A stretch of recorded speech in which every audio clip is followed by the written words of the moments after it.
ترمذی شریف کی روایت ہے، نبی علیہ الصلوۃ والسلام نے فرمایا، یلقا علی اہل النار الجوع فیعدل ما ہم فیہ من العذاب، جہنم والوں پر بھوک مسلط کر دی جائے گی جو باقی عذابوں کے برابر ہوگی، یعنی جتنی جلن اور جتنی تکلیف ان کو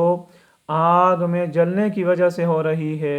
اتنی ہی تکلیف ان کو بھوک کی شدت سے بھی ہوگی۔ اب یہ فریاد کریں گے تو ان کو ایسا کھانا دیا جائے گا جو کانٹے دار جاڑیاں ہوں گی، لا یسمن ولا یغنی من جوع، نہ وہ جسم کو فربا کرے نہ وہ ان کی بھوک کو مٹائے۔ کھانا مانگیں گے تو ان کو گلے میں اٹک جانے والا کھانا دیا جائے گا، اب وہ گلے میں اٹک جائے گا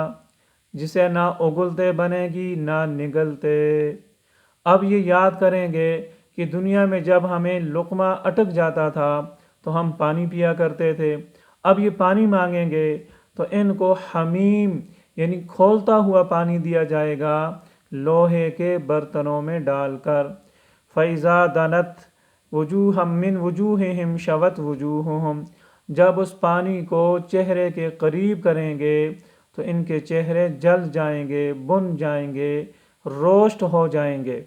اور جب وہ پانی فَإِذَا دَخَلَتْ بُطُونَهُمْ قَطَّعَتْ مَا فِي بُطُونِهِمْ، جب وہ پانی پیٹ کے اندر جائے گا تو اندر کے سارے نظام کو کاٹ کے رکھ دے گا۔ اب یہ پکاریں گے جہنم کے داروغوں کو اور وہ جواب میں کہیں گے، الم تک تأتیکم رسلکم بالبینات، کیا تمہارے پاس اللہ کے رسول نہیں آئے تھے واضح دلائل لے کر، واضح نشانیاں لے کر نہیں آئے تھے؟ قالوا بلا، کہیں گے ہاں آئے تو تھے۔ تو کہیں گے فرشتے کہ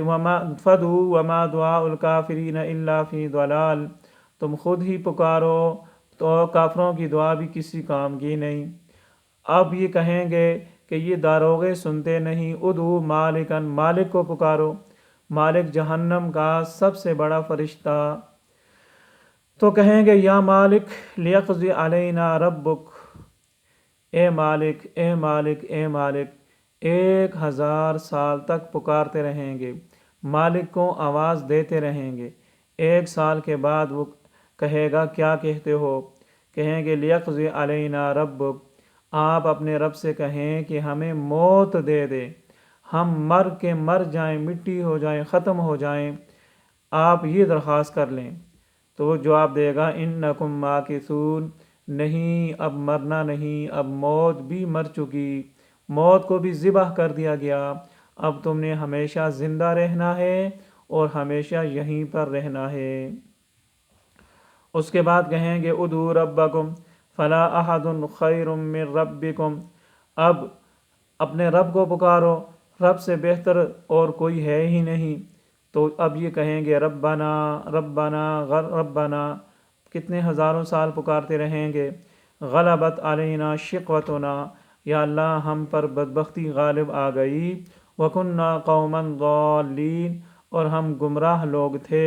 ربنا اخرجنا منہا، اے اللہ ایک موقع دے دے، ایک بار جہنم سے نکال دے، فَإِنْ عُدْنَا فَإِنَّا ظَالِمُونَ، اگر ہم نے دوبارہ تیری نافرمانیاں کی تو پھر ہم ظالم ہوں گے، جو سزا ہمیں دے وہ ہم قبول کر لیں گے،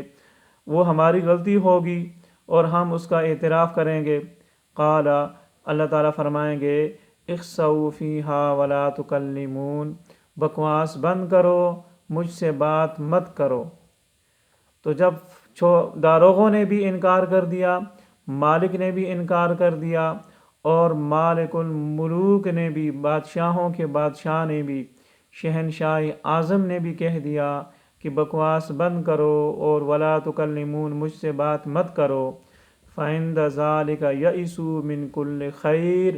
اب یہ ہر خیر سے مایوس ہو جائیں گے، کسی طرف سے ان کو خیر کی بہتری کی امید باقی نہیں رہے گی۔ وعند ذلک یأخذون فی الزفیر،